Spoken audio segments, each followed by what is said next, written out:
नमस्कार दोस्तों। आज मैं जेठ मास की निर्जला एकादशी की कथा सुना रही हूँ। ये कथा बहुत ही कष्टदायी और महत्वपूर्ण माना जाता है।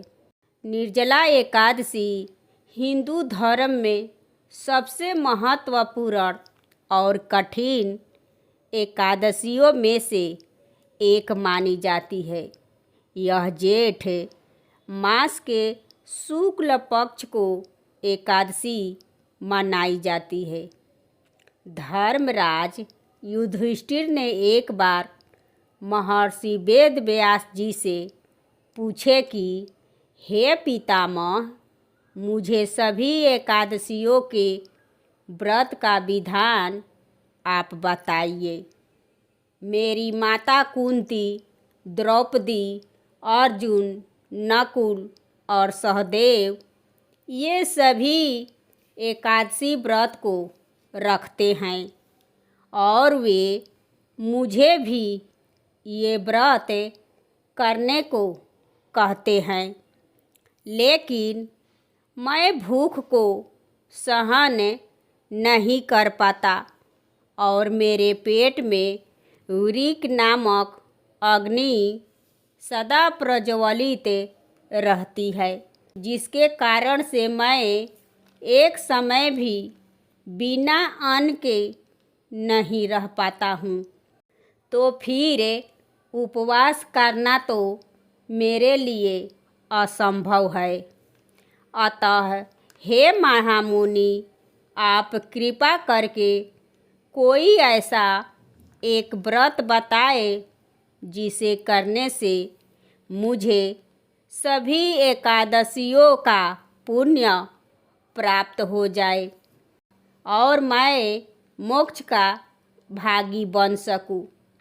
तब भीमसेन की बात को सुनकर महर्षि वेद व्यास जी मुस्कुराए और बोले कि हे भीम, वृषभ और मिथुन की संक्रांति के बीच जेठ मास के शुक्ल पक्ष में जो एकादशी आती है उसे निर्जला एकादशी कहते हैं। यह एकादशी साल भर में केवल एक बार ही आती है और इसका व्रत सबसे कठिन होता है, क्योंकि इस व्रत में जल का भी त्याग करना पड़ता है। और वेद व्यास जी ने यह भी कहे कि हे पुत्र, यदि तुम एकादशियों का फल प्राप्त करना चाहते हो और तुम्हें स्वर्ग की प्राप्ति अभीष्ट है तो तुम्हें निर्जला एकादशी का व्रत अवश्य करना चाहिए। और इस व्रत में स्नान और आचमन के अलावा जल का प्रयोग वर्जित है। आचमन में भी 6 मास से भी अधिक जल का प्रयोग नहीं होनी चाहिए, अन्यथा वह मद्यपान के समान हो जाता है। यह एकादशी व्रत सभी तीर्थों और दानों से बढ़कर पुण्य प्रदान करता है। यह केवल एक दिन मनुष्य के निर्जल रहने से ही वह समस्त पापों से मुक्त हो जाता है। और फिर वेद व्यास जी ने यह भी बताया कि भगवान विष्णु ने स्वयं उनसे कहे हैं कि जो व्यक्ति अन्य सभी धर्मों का त्याग करके एकमात्र उनकी शरण में आ जाता है और वह निर्जला एकादशी का पालन करता है, वह उन्हें प्रिय होते हैं और निश्चय ही सभी पापों से मुक्त हो जाता है। जो व्यक्ति पूरे साल भर में 24 एकादशियों का व्रत नहीं कर पाता, वह केवल निर्जला एकादशी का व्रत करके उन सभी एकादशियों का फल प्राप्त कर सकता है। और इस व्रत के प्रभाव से व्यक्ति के सभी पाप नष्ट हो जाते हैं। अन्न और फल का त्याग करने से यह व्रत कठोर होता है, क्योंकि इसमें सूर्योदय से अगले दिन सूर्योदय तक अन्न और जल की एक बूंद भी ग्रहण नहीं की जाती है। एकादशी के दिन जल से भरा हुआ घड़ा, वस्त्र, पंखा, फल, शक्कर आदि का दान करने का विशेष महत्व है और प्यासे को पानी पिलाना अत्यंत पुण्यदायी माना जाता है। व्रत के दौरान भगवान विष्णु का ध्यान, भजन कीर्तन और उनके नामों का जप करना चाहिए और क्रोध, अपशब्द और तामसिक विचारों से दूर रहना चाहिए। और जब अन्य पांडु पुत्र ने एकादशी के महत्व और विशेष रूप से निर्जला एकादशी के बारे में सुना तो वे भी इस व्रत का पालन करने लगे। और भीमसेन ने जो अपनी भूख के कारण किसी भी एकादशी का व्रत नहीं रख पाते थे, उन्होंने भी इस निर्जला एकादशी का व्रत को पूरी श्रद्धा से किए और इसके फल से मोक्ष प्राप्त हुआ। इसी कारण इस एकादशी को भीमसेनी एकादशी भी कहा जाता है।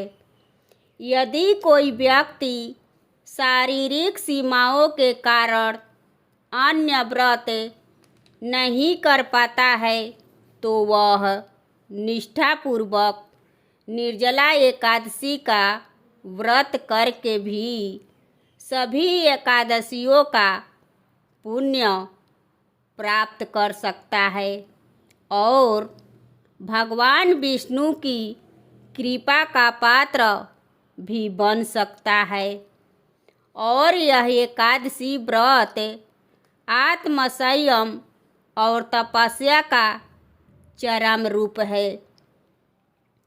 जेठ मास की भीषण गर्मी में बिना जल के रहना अत्यंत कठिन है। निर्जला एकादशी के दिन जल का दान करना अत्यंत शुभ माना जाता है। इस दिन प्यासे को पानी पिलाना, जल से भरा हुआ घड़ा को दान करना और फल और शक्कर आदि का दान करना बहुत ही पुण्यदायी होता है। ऐसा माना जाता है कि इस दिन दान करने से पितृदोष और चंद्र दोष भी दूर होते हैं।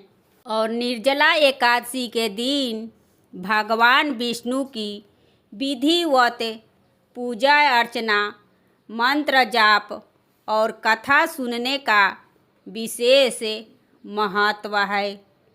निर्जला एकादशी सिर्फ एक व्रत नहीं बल्कि भक्ति, तपस्या, दान और आत्मशुद्धि का एक महापर्व है। निर्जला एकादशी का बहुत कुछ नियम भी होते हैं। निर्जला एकादशी एक दिन पहले सात्विक भोजन करना चाहिए और उस दिन लहसुन प्याज आदि का सेवन नहीं करना चाहिए।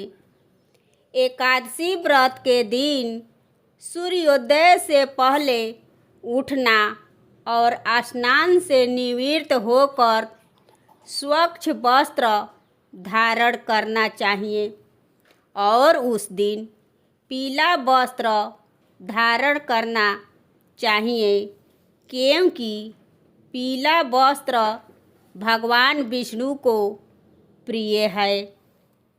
स्नान करने के बाद भगवान विष्णु का ध्यान करते हुए व्रत का संकल्प लेनी चाहिए और पूजा अर्चना करते समय भगवान विष्णु की मूर्ति को स्थापित करना चाहिए। भगवान विष्णु की मूर्ति को हमें गंगा जल से स्नान करना चाहिए, क्योंकि भगवान विष्णु को तुलसी युक्त भोग अवश्य लगानी चाहिए, क्योंकि तुलसी के बिना श्री हरि का भोग स्वीकार नहीं करते और भोग के लिए सूखे मेवे फल आदि रखनी चाहिए और पूजा में ओम नमो भगवते वासुदेवाय का मंत्र यथासंभव जाप करना चाहिए और एकादशी के दिन में ही नहीं सोनी चाहिए। रात्रि में भी जागरण कर भगवान के भजन कीर्तन में समय बिताना शुभ माना जाता है। निर्जला एकादशी व्रत के दिन किसी के प्रति बुरा विचार नहीं करना चाहिए और किसी का अपमान भी नहीं करनी चाहिए। निर्जला एकादशी के दिन तुलसी के पत्ता को भी नहीं तोड़नी चाहिए, क्योंकि तुलसी माता उस दिन स्वयं व्रत को रखती है। यदि किसी कारणवश व्रत आपका खंडित हो जाए तो भगवान विष्णु से क्षमा याचना करना चाहिए और अपनी भूल का प्रायश्चित करना चाहिए। निर्जला एकादशी का व्रत अत्यंत पुण्यदायी माना जाता है और इसे करने से व्यक्ति को सभी एकादशियों का फल प्राप्त होता है। यह व्रत शारीरिक और मानसिक रूप से व्यक्ति को शुद्ध करता है और भगवान विष्णु की विशेष कृपा दिलाता है। ये है निर्जला एकादशी की व्रत कथा। दोस्तों, ये कथा आपको कैसी लगी कमेंट करें और मेरे चैनल को सब्सक्राइब करें एवं वीडियो को लाइक करें और ज़्यादा से ज़्यादा शेयर करें। फिर मिलूँगी अगले वीडियो में। धन्यवाद।